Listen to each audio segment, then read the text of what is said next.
Hello மக்களே! கோவில் கொடை அன்னைக்கு செவ்வாய்க்கிழமை காலையிலேயே பிள்ளையார் கோயில்லேருந்து பால் குடம் நேமிசம் வச்சிருந்தவங்க எல்லாருமே பால் குடம் எடுக்கிறதுக்காக வந்திருந்தாங்கங்க. எங்க மாமா எடுத்து குடுக்குற பட்ட தாங்க சாமிக்கு கெட்டுவாங்க. ஸோ அதையுமே நாங்க எல்லாரும் பிள்ளையார் கோயிலுக்கு கொண்டாந்துட்டு, அங்கருந்து பத்ரகாளி அம்மன் கோயிலுக்கு கொண்டு போய் பத்ரகாளி அம்மனுக்கு அபிஷேகம்லாம் முடிஞ்சு, சூப்பரா அலங்காரமும் பண்ணி, பூஜையுமே சிறப்பா முடிஞ்சுதுங்க. அத தொடர்ந்து அன்னதானமும் நடந்துச்சு. அன்னதானம் முடிச்ச கையோட நம்ம வீட்டுக்கு வந்து வீட்ல உள்ள வேலையெல்லாம் பார்த்து முடிச்சா, ஈவினிங் சாமி தீர்த்தக்கரைக்குமே போயிட்டு வந்தாச்சுங்க. சாமி வந்ததுமே அன்னதானமும் வைக்க ஸ்டார்ட் பண்ணிட்டாங்க.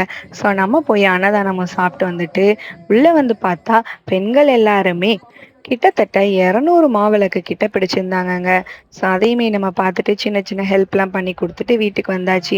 வீட்டுக்கு வந்து நம்ம அம்மனுக்கு எடுத்த பட்டையுமே கோயிலுக்கு கொண்டு போய் குடுத்துட்டு வந்தாச்சுங்க. அதுக்கப்புறம் சாமி நம்ம வீட்டுக்கு தண்ணி வாங்க வந்துச்சு. ஸோ தண்ணியுமே வாங்கி முடிச்சதுமே, நம்ம வாங்கி வச்சிருக்கிற மாவிளக்க ஊர் சுத்தி கொண்டு போயிட்டு, முளைப்பாரியுமே எடுத்துட்டு வந்தாச்சுங்க. அப்புறம் அம்மனுக்கு பூஜை பண்ணி ஐம்பெரும் சாதமும் குடுத்தாங்க. அத வாங்கிட்டு வீட்டுக்கு வரவே 5 மணி ஆயிருச்சு. அடுத்த நாள் காலையில கெடா வெட்டி, வாழி பாடி கோயில் கூட சிறப்பா முடிஞ்சுதுங்க. பாய்.